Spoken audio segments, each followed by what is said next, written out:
I'm Talia Ricci. Tonight, police are investigating after what they're calling a brazen daytime triple shooting. We do believe that suspects did flee the scene.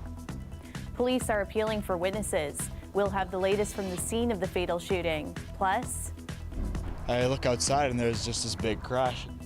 one man is dead and another faces dangerous driving charges after an alleged pursuit while trying to recover a stolen vehicle. And 5 minutes feels like an eternity. a CBC Toronto investigation finds the wait times to get through to 911 on the phone have gotten worse. Police are searching for suspects tonight after a triple shooting left one man dead and 2 others injured. Dale Manukduk is at the scene and joins us live. Dale, what can you tell us? Well, Talia, police are still holding this very large crime scene in the lower level parking lot of Fairview Mall. I'll show you what the focus is of their investigation so far. It's this black Audi A4. You see all 4 doors are open, several evidence markers on the ground as well. So this marks Toronto's 2nd shooting death of 2023, and police are asking, given the scope of this scene, the people inside the mall, the number of cars in the parking lot, they're asking for the public's help. Just after 4 o'clock, Toronto police responded to calls for a shooting at Fairview Mall. When they arrived, they located 2 men in the lower parking level suffering from gunshot wounds. The first 2 victims are described as males in their 20s, and the first victim has what are considered to be, at this time, non-life-threatening injuries. The second victim has what's considered to be life-threatening injuries. Police say a 3rd victim, another man in his 20s, was dropped off at a local hospital where he later died. There is no suspect description at this time. Police believe the person or persons responsible fled. We do have information indicating that several people are seen fleeing the scene, both on foot and in vehicle. Here's the difficulty. We don't know which of those people are going to be persons of interest, and at this point, which of those people were simply witnesses in the area fleeing the scene of a daytime shooting. Officers say that because the interaction occurred outside the mall in the parking structure, there was never a present threat to the safety of the patrons inside the mall, which was never placed on any lockdown. It's a shooting. Someone passed away, man. A life was lost. Adrian Gardner says it should have been. You have thousands of people within the mall, absolutely. I think they should have shut it down for at least an hour or 2 just to get that situated with the cops. And then once it was all cleared up over there, then they should have opened up and told everyone, yeah, you're safe to come back inside. Because anything could happen. Reaction to the daytime shooting was mixed from nearby residents. Every month, someone's getting shot. That's the truth of our city.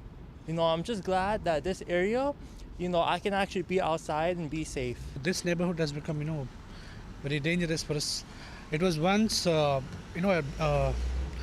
dream destination for the immigrants. Investigators have collected and are combing through video evidence and have also examined several vehicles in the parking lot. Police are looking to speak to anyone who has dash cam footage of Shepherd Avenue East and Highway 404 after 4 p.m. that might have seen any vehicles leaving the parking lot. Talia? Thanks, Dale. And 1 person has died after a shooting in Mississauga tonight. Police were called to the area of Dreamcrest Road and Fallingbrook Drive around 7:40. A man was pronounced dead at the scene. Police are urging people to avoid the area while they investigate. No suspect information has been provided at this time.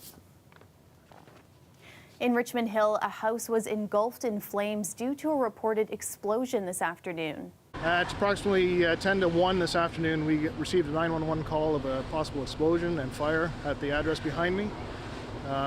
When we arrived shortly after the call, there was heavy flames, heavy smoke, and substantial damage to the property. It happened at Deerwood Crescent. Crews were able to get the fire under control, but there's no word on current injuries or even whether there were people inside the house at the time. Investigators are working to determine whether the fire was suspicious. And in Windsor, police say they have arrested a 24-year-old man from Toronto in connection with a deliberate house explosion in Forest Glade in the east end of Windsor. Investigators were combing through what was left of the home. Police say the explosion took place in the early hours of Sunday morning. Neighbors told CBC News they were woken up by the explosion. And I heard this great big boom, and I thought maybe it was a transformer. And then I heard sirens, and I thought, oh, maybe a truck collided on the expressway. And then I heard the sirens coming down the street. And so I came out and I saw the flames, like the glow, all the way down from my neighbor's driveway. So it was pretty shocking, and to see, you don't expect that to happen into your neighborhood. And nearby with his clothes smelling of a fire accelerant. The 24-year-old faces 2 arson-related charges. Police say no one else was injured, but provided few details to our other questions. Windsor police wouldn't say if anyone else was inside at the time, how they think the explosion started, and wouldn't even say if the accused had a connection to the home. In Etobicoke, 1 man is dead and another is facing dangerous driving charges after a high-speed chase early Sunday morning. It ended with 2 vehicles crashing in a suburban neighborhood. Greg Ross has the latest. I just heard this big bang. Residents of this Etobicoke neighborhood got an unexpected early morning wake-up call yesterday. I was in bed. I was woken up. It was loud enough to wake me up. It was the sound of 2 speeding vehicles losing control and crashing on nearby Dundas Street. It happened at about 4:30 Sunday morning. I look outside and there's just this big crash, and then I see fire trucks on the road and everything. It was pretty scary. Police have confirmed to CBC News that the 2 vehicles were involved in a high-speed chase. It started several kilometers away at College Street near Spadina. That's where police say a woman who was driving a Ford Escape got out of her car and left it running. She went to see her boyfriend, who was sitting in an F-150 not far away. A short time later, another man got into the Escape and drove off. The couple in the F-150 began to chase after him. The chase led them to this section of Dundas Street West near Islington. Police say the conditions were icy. The driver of the stolen Escape lost control, came off the road, hit a tree, went through a fence, and ended up in this backyard.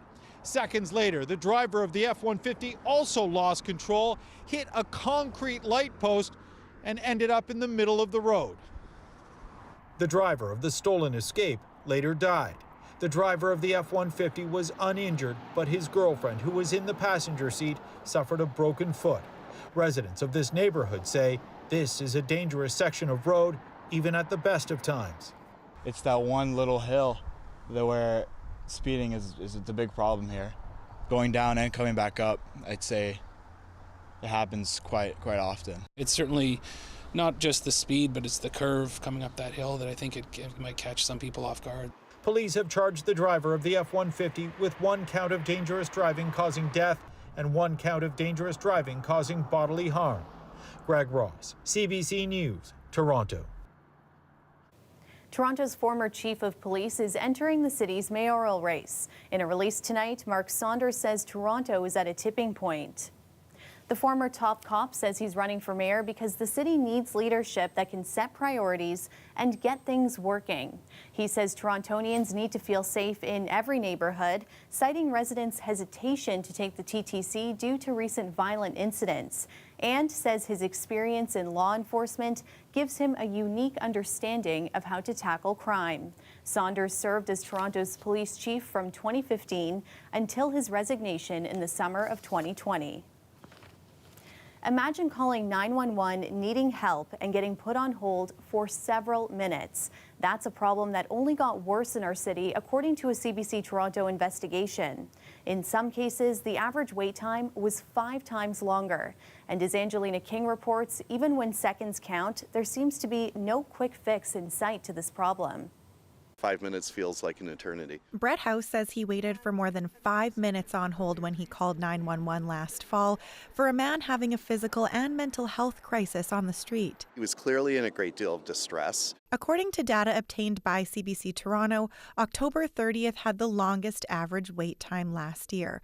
Callers dialing 911 that day waited an average of 6 minutes and 28 seconds before someone picked up the phone. In other words, when seconds counted, those seconds turned into minutes. I didn't think that was a concept applied to 911. I thought everyone got through immediately. They don't, and it's more common than you might think. emergency? Do you need police, ambulance, or fire? Last year, we examined how long and how often 911 callers were put on hold. Okay, Rouge and where? We found longest wait times were as high as 10 minutes in 2021. What's the address? And some days there were fewer than 10 operators answering calls for the entire city. During our initial investigation early last year, Toronto Police said it's working to reduce 911 wait times. Toronto's Auditor General also did an investigation and in June determined calls needed to be answered quicker and made 26 recommendations. Police agreed to implement them. We wanted to see whether things improved, so we filed a Freedom of Information request for the latest data from 2022. Turns out wait times only got worse. Compared to the 6 months of data from 2021 we previously obtained, the 911 wait time increased each month in 2022. In July, people waited on hold 5 times longer than the year before. Documents also show there were just 5 days in all of 2021 when people had to wait on hold for 1 to 2 minutes, but in 2022, that number jumped to 55 days. Toronto Police strive to answer calls within 15 seconds 90% of the time, but last year that only happened 11 days. Data for this year isn't yet publicly available. Seconds always count. The board president of the Association of Public Safety Communications Officials of Canada says 911 centers across the country are battling similar problems. The big 3 issues tend to be staffing, mental health, and funding, and all 3 of those issues are interconnected. Toronto Police say it's, quote, aggressively working to improve wait times and blames a lack of resources. Earlier this year, the chief pushed for more funding in this year's budget to help with 911. When those metrics tell us that we can't adequately meet the demand in a growing city, we have a responsibility to ask for the investment we need. The service says with the new budget, it's hiring more full-time 911 operators, but they take a year to train. And for people like House, there is a real problem here. This is a canary in the coal mine of an increasing erosion of our public services. Angelina King, CBC News, Toronto. Meteorologist Colette Kennedy joins us now for a first look at the forecast. Colette, I'm feeling good about today's sun and the first day of spring. Thanks, Talia. Yeah, it's such a hopeful time, right? When we get into spring, we all know it arrived today, but let's just go ahead and watch how those flowers come up and we move into this new season. I know it takes some time, so it also takes patience, as hopeful as it is, but it occurred 5:24 p.m. today. And a look at some of the temperatures, very close to seasonal values, so very spring-like in that sense. We're kind of right on track. Some mild temperatures showing up in southwestern Ontario, 5 to 7, kind of around the GTA in terms of what we experienced. A lot of sun early in the day, and then we had some of that increasing cloudiness a little bit anyways. We got into the afternoon and now the evening hours, and with those stronger winds, those are backing off, but still a little bit of lake effect means the odd wet flurry or little sprinkle overnight tonight, not much to it. And then tomorrow we may get some sun to start, then increasing cloudiness again, and an isolated shower not out of the question for tomorrow late afternoon, but also not much there. So might slow the odd spot down on the roads, but I don't think so. 1 degree overnight tonight for that low, and 7 the high for the first full day of spring, Talia. Thanks, Colette. Welcome back. Today, the province's Labour Minister announced a crackdown on businesses and people who hold on to migrant workers' passports. But advocates say the bill doesn't tackle larger issues. Meg Roberts takes a closer look. My message to those scumbags out there abusing migrant workers is this: you can run, but you can't hide. The Ontario government has introduced a bill to increase penalties for illegally holding workers' passports and work permits. Currently, employers can be fined $250 for each withheld document. With the proposed changes, that would rise to $100,000. And if an employer is convicted by the courts, they could be fined up to $500,000 and up to a year in jail. We will find you, fine you, and put you behind bars. Labor trafficking has no place here in Ontario. Just this past month, York police rescued 64 migrant workers who were exploited by an international trafficking ring. Our members were shocked at the conditions that the victims were living in. Based on the new legislation, the business could be facing $6.4 million in fines and potential jail time. The Migrant Workers Alliance says the government's plan doesn't offer worker protection as long as the system remains complaint-based. Your employer controls your housing. You can't work for anyone else. You can be kicked out in the street. You can be kicked out of the country. So you don't have the power to make a complaint. He says few cases have been fined and it's challenging to win claims. The government launched a labor trafficking program 18 months ago and says it helped 3,500 workers recover $400,000. Increasing fines for a law that is not accessible to anyone doesn't actually increase justice. The NDP say higher fines is an improvement, but want to see the government invest in frequent announced inspections, making sure migrant workers are paid fairly with work permits that offer more protection. We also have to recognize there's a real disparity in terms of power. Despite the bill passing the first reading today, the NDP say there are a number of questions that still need to be answered, like how the government plans on sharing the legislation with migrant workers.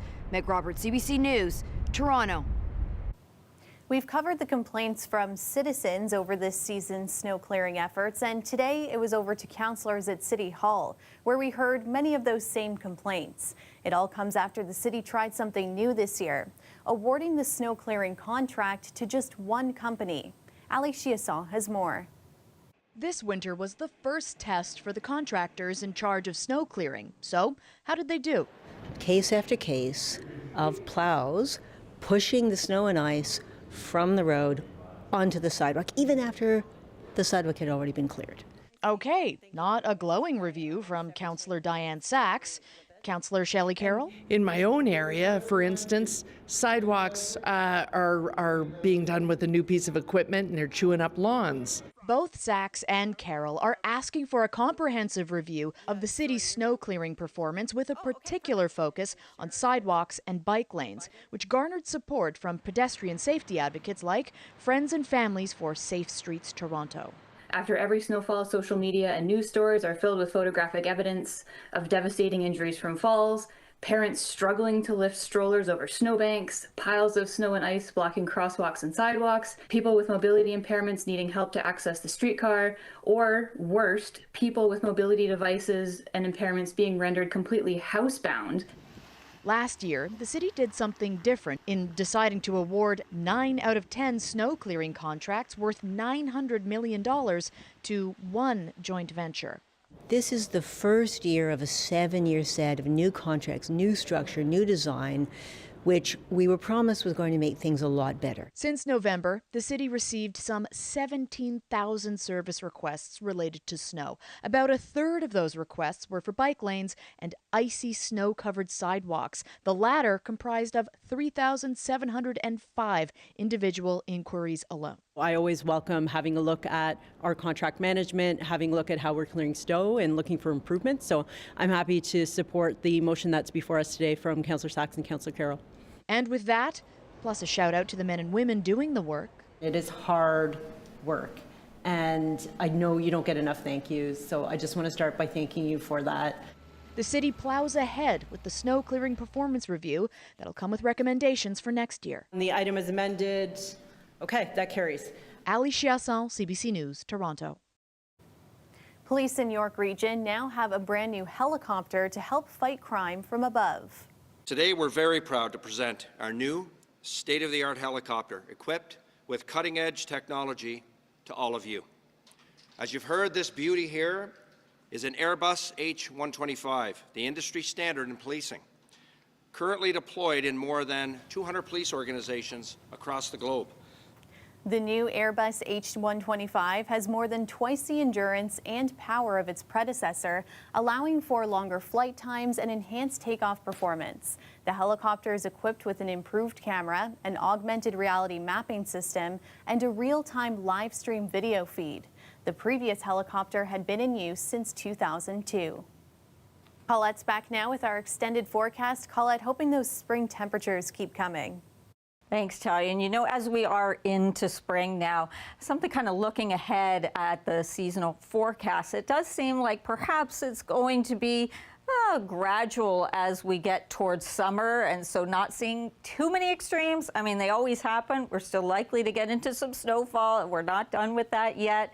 But if it's not too extreme, then we get a more gentle melt as we head into the end of spring and summer, and less likely to get into some flooding. But tomorrow will be that first full day of spring. A few light showers late in the afternoon possible. Our temperatures nearly normal this week, or close to seasonal. A little bit of a spike, though, as we get into Thursday, where we should hit some double digits. I'll show you that in a moment. And of course, the exception, southwestern Ontario, you're actually into that mild air a little bit sooner than that. I'm watching next Saturday. Models not in agreement yet, still several days off.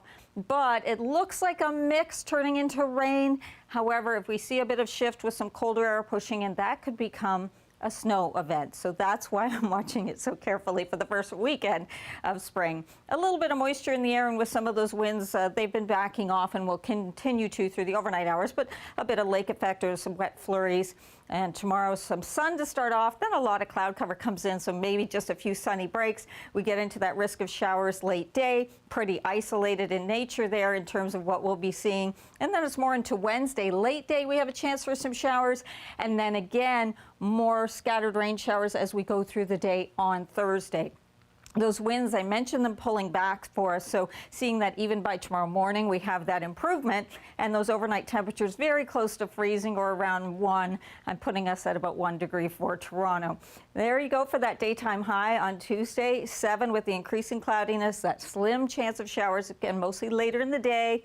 Then showers again late in the day, so that's why they're moving in on Wednesday. And there's that little spike in temperatures up to our double digits, 12 degrees. That'll be the first time in March, by the way, we'll get there for Pearson. Whereas in mid-February, do you remember, we were up to 15 degrees. So it'll be about time, right, Talia?